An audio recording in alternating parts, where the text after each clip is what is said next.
ಮುಖ್ಯವಾಗಿ ಭಾರತದಲ್ಲಿ ಹೋಲಿಸ್ಕೊಂಡ್ರೆ ಗರ್ಭಕೋಶದ ಕ್ಯಾನ್ಸರ್ಗಿಂತ ಹೆಚ್ಚಾಗಿ ಸ್ತನ ಕ್ಯಾನ್ಸರ್ ಕಂಡು ಬರ್ತಾ ಇದೆ. ಭಾರತದಲ್ಲಿ ನಂಬರ್ 1 ಕ್ಯಾನ್ಸರ್ ಇರೋದೇ ಬ್ರೆಸ್ಟ್ ಕ್ಯಾನ್ಸರ್. ಅದಾದಮೇಲೆ ನೆಕ್ಸ್ಟ್ ಗರ್ಭಕೋಶದ ಕಂಠದ ಕ್ಯಾನ್ಸರ್.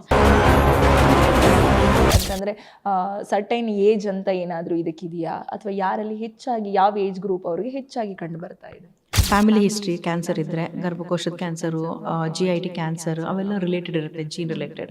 ಸೊ ಆ ಥರ ಇದ್ದರೆ ಅರ್ಲಿಗೆ ಬಂದುಬಿಡುತ್ತೆ. ನಮಸ್ತೆ ವೀಕ್ಷಕರೇ, ಭಾರತದಲ್ಲಿ ಹೆಚ್ಚಿನ ಹೆಣ್ಣು ಮಕ್ಕಳಲ್ಲಿ ಸ್ತನ ಕ್ಯಾನ್ಸರ್ ಕಂಡು ಬರ್ತಾ ಇದೆ. ಅಂತಂದರೆ ಭಾರತೀಯ ಮಹಿಳೆಯರಲ್ಲಿ ಗರ್ಭಕೋಶದ ಕ್ಯಾನ್ಸರ್ಗೆ ಹೋಲಿಸಿಕೊಂಡ್ರೆ ಹೆಚ್ಚಾಗಿ ಸ್ತನ ಕ್ಯಾನ್ಸರ್ ಕಾಣಿಸ್ಕೊಳ್ತಾ ಇದೆ. ಏನಿದು ಸ್ತನ ಕ್ಯಾನ್ಸರ್ ಅಂತಂದರೆ, ಸ್ತನ ಕ್ಯಾನ್ಸರ್ಗೆ ಕಾರಣ ಏನಿರ್ಬೋದು, ಮತ್ತು ಸ್ತನ ಕ್ಯಾನ್ಸರ್ ಬರದೇ ಇರುವ ರೀತಿಯಲ್ಲಿ ಯಾವ ರೀತಿಯಾಗಿ ಮುನ್ನೆಚ್ಚರಿಕೆ ಕ್ರಮವನ್ನು ಕೈಗೊಳ್ಬೋದು, ಇದನ್ನೆಲ್ಲ ಮಾತಾಡಲಿಕ್ಕೆ ನಮ್ಮ ಜೊತೆ ಇವತ್ತು ಡಾಕ್ಟರ್ ಶರದಿನಿ ಅವರಿದ್ದಾರೆ. ಅವ್ರನ್ನ ಮಾತಾಡ್ಸೋಣ ಬನ್ನಿ. ಮೇಡಮ್ ನಮಸ್ತೆ. ಮುಖ್ಯವಾಗಿ ಭಾರತದಲ್ಲಿ ಹೋಲಿಸ್ಕೊಂಡ್ರೆ ಗರ್ಭಕೋಶದ ಕ್ಯಾನ್ಸರ್ಗಿಂತ ಹೆಚ್ಚಾಗಿ ಸ್ತನ ಕ್ಯಾನ್ಸರ್ ಕಂಡು ಬರ್ತಾ ಇದೆ. ಇದಕ್ಕೆ ಮುಖ್ಯ ಕಾರಣ ಏನಿರ್ಬೋದು? ಭಾರತದಲ್ಲಿ ನಂಬರ್ 1 ಕ್ಯಾನ್ಸರ್ ಇರೋದೇ ಬ್ರೆಸ್ಟ್ ಕ್ಯಾನ್ಸರ್. ಅದಾದಮೇಲೆ ನೆಕ್ಸ್ಟ್ ಗರ್ಭಕೋಶದ ಕಂಠದ ಕ್ಯಾನ್ಸರ್.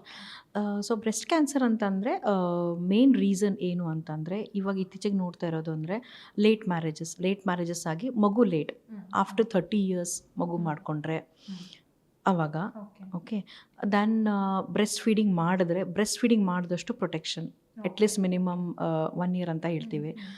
ಸೊ ಬ್ರೆಸ್ಟ್ ಫೀಡಿಂಗ್ ಕಮ್ಮಿ ಮಾಡೋದ್ರಿಂದ, breast feeding is actually protection for breast cancer. So ಅದನ್ನು ಸ್ವಲ್ಪ ಕಡಿಮೆ ಆಗಿದೆ ಮುಂಚೆ ಕಂಪೇರ್ ಮಾಡಿದ್ರೆ. ಮತ್ತು ಅಲ್ಲಿನ ಒಬಿಸಿಟಿ, ಅದು related to hormone mainly. Obesity, ಮಕ್ಳು ಕಮ್ಮಿ ಮಾಡ್ಕೊಳ್ಳೋದು ಹೇಳ್ದಂಗೆ, ಫ್ಯಾಮಿಲಿ ಹಿಸ್ಟ್ರಿನೂ ಇರ್ಬೋದು. ಸೊ ಈ ಥರ ಇವೇ ಮೇನ್ ರೀಸನ್ಸು. ಮುಖ್ಯವಾಗಿ ನೀವು ಈಗಲೇ ಹೇಳಿದ್ರಿ, ಏನು ಬ್ರೆಸ್ಟ್ ಫೀಡಿಂಗ್ ಮಾಡಿಲ್ಲ ಅಂತಂದರೆ ಈ ಥರ ಸಮಸ್ಯೆ ಆಗುತ್ತೆ ಅಂತ. ಮಗುವಿಗೆ ಹಾಲು ಉಣಿಸದೇ ಇದ್ದಾಗ ಇಂಥ ಸಮಸ್ಯೆ ಕಂಡು ಬರುತ್ತೆ ಅಂತಂದರೆ ಮಿನಿಮಮ್ ಎಷ್ಟು ಸಮಯ ಹಾಲು ಉಣಿಸಲೇಬೇಕು? ಯಾಕಂತಂದರೆ ಎಷ್ಟೋ ಜನ ಹೀರೋಯಿನ್ಸ್ಗಳಿರ್ಬೋದು ಅಥವಾ ಸೆಲೆಬ್ರಿಟೀಸ್ಗಳಿರ್ಬೋದು, ಅವರು ಮಗುವಿಗೆ ಹಾಲು ಉಣಿಸುವಂಥದ್ದು ಮಾಡೋದಿಲ್ಲ. ಬಟ್ ಹೋಲಿಸ್ಕೊಂಡ್ರೆ ಸೆಲೆಬ್ರಿಟೀಸ್ಗಳಿಗಿಂತ ಕಾಮನ್ ಮ್ಯಾನ್ಸ್ಗಳಲ್ಲಿ ಹೆಚ್ಚಾಗಿ ಬ್ರೆಸ್ಟ್ ಕ್ಯಾನ್ಸರ್ ಕಾಣಿಸ್ಕೊಳ್ಳುತ್ತೆ. ಏನಿದು ಅಂದರೆ ಹೇಗೆ, ಯಾವ ರೀತಿಯಾಗಿ? ಸ್ಟ್ಯಾಟಿಸ್ಟಿಕ್ಸ್ ಅದೇನು ಆ್ಯಕ್ಚುಲಿ ಆ ಥರ ಹೇಳಕ್ಕೆ ಬರಲ್ಲ.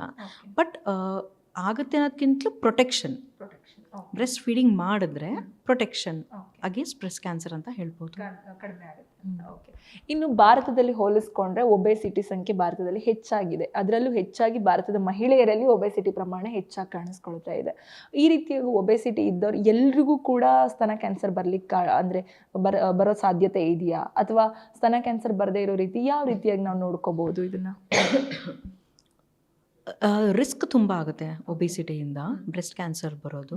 ಸೊ ಹೇಗೆ ಪ್ರಿವೆಂಟ್ ಮಾಡಬೇಕು ಅಂತಂದರೆ, ಸ್ಕ್ರೀನಿಂಗ್ ಮಾಡಬೇಕು. ಕ್ಯಾನ್ಸರ್ ಬರೋಕ್ಕಿಂತಲೂ ಮುಂಚೆ ನಾರ್ಮಲ್ ಇರೋ ಥರ ಪೇಷಂಟ್ಗೆ ಸ್ಕ್ರೀನಿಂಗ್ ಅಂತಂದರೆ ಸೆಲ್ಫ್ ಬ್ರೆಸ್ಟ್ ಎಕ್ಸಾಮಿನೇಷನ್ ಮಾಡ್ಕೊಳ್ಬೋದು ತಮ್ಮ ಮನೆಯಲ್ಲಿ, ಅಥವಾ ಗೈನಕಾಲಜಿಸ್ಟ್ ಅಥವಾ ಲೇಡಿ ಡಾಕ್ಟರ್ ಹತ್ರ ಹೋದರೆ ಅವ್ರು ಹೇಳ್ತಾರೆ, ಅವರು ಎಕ್ಸಾಮಿನೇಷನ್ ಮಾಡ್ತಾರೆ, ಪ್ಲಸ್ ಅವರು ಹೇಳ್ಕೊಡ್ತಾರೆ ಹೇಗೆ ಮಾಡ್ಕೋಬೋದು ಅಂತ. ಅದೊಂದು. ಆಮೇಲೆ 50 years ಆದಮೇಲೆ ಐಡಿಯಲ್, ಅಥವಾ 40 years ಆದಮೇಲೆ ಮ್ಯಾಮೋಗ್ರಾಫಿ ಅಂತ ಇರುತ್ತೆ, ಸ್ಕ್ರೀನಿಂಗ್, ಅದನ್ನು ಮಾಡ್ಕೊಳ್ಬೋದು. ಸ್ತನ ಕ್ಯಾನ್ಸರ್ ಯಾರಲ್ಲಿ ಹೆಚ್ಚಾಗಿ, ಯಾವ ಏಜ್ ಅವರಲ್ಲಿ ಹೆಚ್ಚಾಗಿ ಕಂಡು ಬರ್ತಾ ಇದೆ ಅಂತಂದರೆ ಸರ್ಟೈನ್ ಏಜ್ ಅಂತ ಏನಾದರೂ ಇದಕ್ಕಿದೆಯಾ, ಅಥವಾ ಯಾರಲ್ಲಿ ಹೆಚ್ಚಾಗಿ ಯಾವ ಏಜ್ ಗ್ರೂಪ್ ಅವರಿಗೆ ಹೆಚ್ಚಾಗಿ ಕಂಡು ಬರ್ತಾ ಇದೆ? ಐಡಿಯಲ್ ಇದು ಏನಂತಂದರೆ, ಇದು more the age, higher age, ವಯಸ್ಸಾದಂಗೆ ಕ್ಯಾನ್ಸರ್ಗಳು ಬರೋ ಚಾನ್ಸಸ್ ಜಾಸ್ತಿ. ಬಟ್ ಹೇಳಲಿಕ್ಕೆ ಬರಲ್ಲ. Even earlier age risk factors ಇದ್ದರೆ, ಮೇನ್ಲಿ ಫ್ಯಾಮಿಲಿ ಹಿಸ್ಟ್ರಿ ಕ್ಯಾನ್ಸರ್ ಇದ್ದರೆ, ಗರ್ಭಕೋಶದ ಕ್ಯಾನ್ಸರು, GIT ಕ್ಯಾನ್ಸರ್ ಅವೆಲ್ಲ ರಿಲೇಟೆಡ್ ಇರುತ್ತೆ, ಜೀನ್ ರಿಲೇಟೆಡ್. ಸೊ ಆ ಥರ ಇದ್ದರೆ ಅರ್ಲಿಗೆ ಬಂದುಬಿಡುತ್ತೆ. ಅಂಥವ್ರಿಗೆ ಅರ್ಲಿ ಸ್ಕ್ರೀನಿಂಗ್ ಎಲ್ಲ ಸ್ಟಾರ್ಟ್ ಮಾಡ್ತಾರೆ. ಇನ್ನು ಗರ್ಭಕೋಶ ಕ್ಯಾನ್ಸರ್ಗೆ ಮತ್ತು ಸ್ತನ ಕ್ಯಾನ್ಸರ್ಗೆ ಏನಾದರೂ ಕನೆಕ್ಷನ್ ಏನಾದರೂ ಇದೆಯಾ ಮೇಡಮ್, ಸಂಬಂಧ ಇದೆಯಾ? ಅಂತಂದರೆ ಗರ್ಭಕೋಶ ಕ್ಯಾನ್ಸರ್ ಬಂದವರಿಗೆ ಸ್ತನ ಕ್ಯಾನ್ಸರ್ ಬರಲೇಬೇಕು, ಅಥವಾ ಸ್ತನ ಕ್ಯಾನ್ಸರ್ ಬಂದವರಿಗೆ ಗರ್ಭಕೋಶದ ಕ್ಯಾನ್ಸರ್ ಆಗುತ್ತೆ, ಈ ರೀತಿಯಾಗಿ ಏನಾದರೂ ಕನೆಕ್ಷನ್ಸ್ ಇದೆಯಾ? ಈಗ ಬ್ರೆಸ್ಟ್ ಕ್ಯಾನ್ಸರ್ ದೇರ್ ಇಸ್ ಒಂದು ಸಿಂಡ್ರೋಮ್ ಥರ ಇದೆ, ಒಂದು ಜೀನ್ ರಿಲೇಟೆಡ್ ಇದೆ. ಎಲ್ಲಿ ಬ್ರೆಸ್ಟ್ ಕ್ಯಾನ್ಸರ್, ಅಂಡಾಶಯ ಓವೇರಿಯನ್ ಕ್ಯಾನ್ಸರ್, ಎಂಡೋಮೆಟ್ರಿಯಲ್ ಕ್ಯಾನ್ಸರ್ ಇವೆಲ್ಲ ರಿಲೇಟೆಡ್ ಇರುತ್ತೆ. ಒಬ್ಬರಿಗೆ ತಾಯಂದ್ರಲ್ಲಿ ಎಂಡೋಮೆಟ್ರಿಯಲ್ ಕ್ಯಾನ್ಸರ್ ಬಂದಿರ್ಬೋದು, ಮಗಳಿಗೆ ಬ್ರೆಸ್ಟ್ ಕ್ಯಾನ್ಸರ್ ಬರ್ಬೋದು, ಆ ಥರ. ಅದು ಹಾರ್ಮೋನ್ ಅದು ಜೀನ್ ರಿಲೇಟೆಡ್, ಅದು ಆ ಥರ ಬರ್ಬೋದು, ಫ್ಯಾಮಿಲಿಯಲ್ಲಿ ಇರುತ್ತೆ.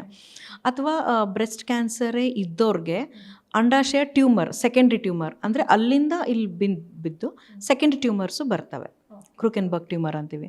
ಸೊ ಈ ಥರ ರಿಲೇಟೆಡ್ ಇರುತ್ತೆ. ಇನ್ನು ಹೆಣ್ಮಕ್ಳು ಹಾಕುವಂತಹ ಬಟ್ಟೆಗಳಿಂದ ಏನಾದರೂ ಸ್ತನ ಕ್ಯಾನ್ಸರ್ ಬರ್ಲಿಕ್ಕೆ ಸಾಧ್ಯನಾ ಅಂತಂದರೆ ಕೆಲವೊಬ್ಬರು ಒಂದಿಷ್ಟು ಟೈಟ್ ಬಟ್ಟೆಗಳನ್ನು ಹಾಕ್ತಾರೆ, ಇನ್ನು ಕೆಲವೊಬ್ಬರು ರಾತ್ರಿ ಹೊತ್ತು ಟೈಟ್ ಬಟ್ಟೆಗಳನ್ನು ಹಾಕಿ ಮಲಗೋದಿರ್ಬೋದು. ಈ ರೀತಿಯಾದ ಏನಾದರೂ ಬಟ್ಟೆ ಹಾಕುವ ಅಂದರೆ ನಾವು ಹಾಕೋ ಬಟ್ಟೆ ರೀತಿಯಿಂದ ಕೂಡ ಏನಾದರೂ ಕ್ಯಾನ್ಸರ್ ಬರ್ಲಿಕ್ಕೆ ಸಾಧ್ಯನಾ? ಅದು ಸುಮಾರು ಹೇಳ್ತಾ ಇರ್ತಾರೆ ಇದರಲ್ಲೆಲ್ಲ ಸೋಷಿಯಲ್ ಮೀಡಿಯಾದಲ್ಲಿ. ಬಟ್ ಆ ಥರ ಸ್ಟಡೀಸ್ ಇನ್ನೂ ಏನೂ ಆಗಿಲ್ಲ.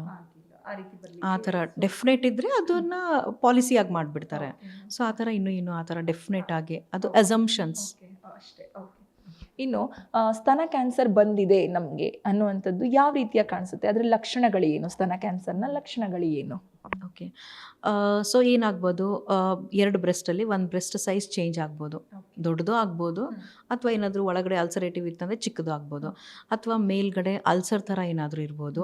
ಈಗ ಆರೆಂಜ್ ಸ್ಕಿನ್ ಇರುತ್ತಲ್ಲ, ಆ ಥರ ಪ್ಯೂಡಿ ಆರೆಂಜ್ ಅಂತೀವಿ, ಆ ಥರ ಒಂಥರ ತೆಗ್ಗ ಥರ ಆ ಥರನೂ ಆಗ್ಬೋದು. ಗಡ್ಡೆ ಸಿಗ್ಬೋದು, ಅಥವಾ ನಿಪ್ಪಲ್ಲಿಂದ ಡಿಸ್ಚಾರ್ಜ್ ಆಗ್ಬೋದು, ಬ್ಲಡ್ ಥರ ಹೋಗ್ಬೋದು, ಹಸಿರು ಬಣ್ಣದ್ದು ಹೋಗ್ಬೋದು, ಆ ಥರ ಇರ್ಬೋದು. ಅಥವಾ ಆಮ್ ಪಿಟ್ಟಲ್ಲಿ ಏನಾದರೂ ಗಡ್ಡೆ ಥರ ಅಂದರೆ ಅಲ್ಲಿ ಲಿಂಫ್ ನೋಡ್ ಎನ್ಲಾರ್ಜ್ ಆಗಿಬಿಟ್ರೆ ಇಲ್ಲೇನೂ ಗೊತ್ತಾಗ್ಲಿಕ್ಕಿಲ್ಲ, ಬಟ್ ಅಲ್ಲಿ ಹೋಗಿ ಗಡ್ಡೆ ಥರ ಕಂಡ್ರೆ ಅದು ಗಡ್ಡೆ ಥರ ಕಾಣ್ಬೋದು.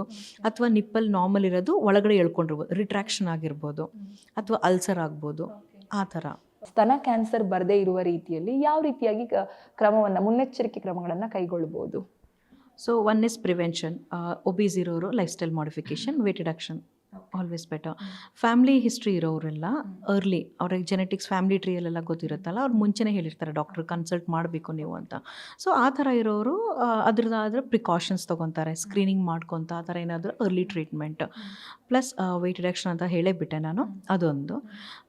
ಆಮೇಲೆ ಸೇಮ್ ಲೈಫ್ ಸ್ಟೈಲ್ ಮಾಡಿಫಿಕೇಶನ್. ಇನ್ನು ಸ್ತನ ಕ್ಯಾನ್ಸರ್ ಬಂದಿರುವವರಿಗೆ ವೈದ್ಯಕೀಯ ಶಾಸ್ತ್ರದಲ್ಲಿ ಯಾವ ರೀತಿಯಾಗಿ ಟ್ರೀಟ್ಮೆಂಟ್ಗಳನ್ನು ನೀಡ್ತಾರೆ ಅಂತಂದರೆ ಕೆಲವೊಬ್ಬರು ಸ್ತನನ ರಿಮೂವ್ ಮಾಡಿಸ್ತಾರೆ. ಈ ಥರ ರಿಮೂವ್ ಮಾಡಿಸೋದನ್ನು ಹೊರತುಪಡಿಸಿನೂ ಬೇರೆ ಏನಾದರೂ ಮೆಡಿಸಿನ್ಸ್ ಇದೆಯಾ, ಅಥವಾ ಅದು ಒಂದೇನಾ ಉಪಾಯ? ಹೇಗೆ? ವೆರೈಟೀಸ್ ಆಫ್ ಟ್ರೀಟ್ಮೆಂಟ್ ಇದ್ದೇ ಇರುತ್ತೆ. So depends. ಅದೇ ಅರ್ಲಿ ಸ್ಟೇಜ್ ಅಂತಂದರೆ ರಿಮೂವ್ ಮಾಡಿ ಅಂದರೆ ಸರ್ವೈವಲ್ ರೇಟ್ ಸ್ವಲ್ಪ ಬೆಟರ್ ಇರುತ್ತೆ.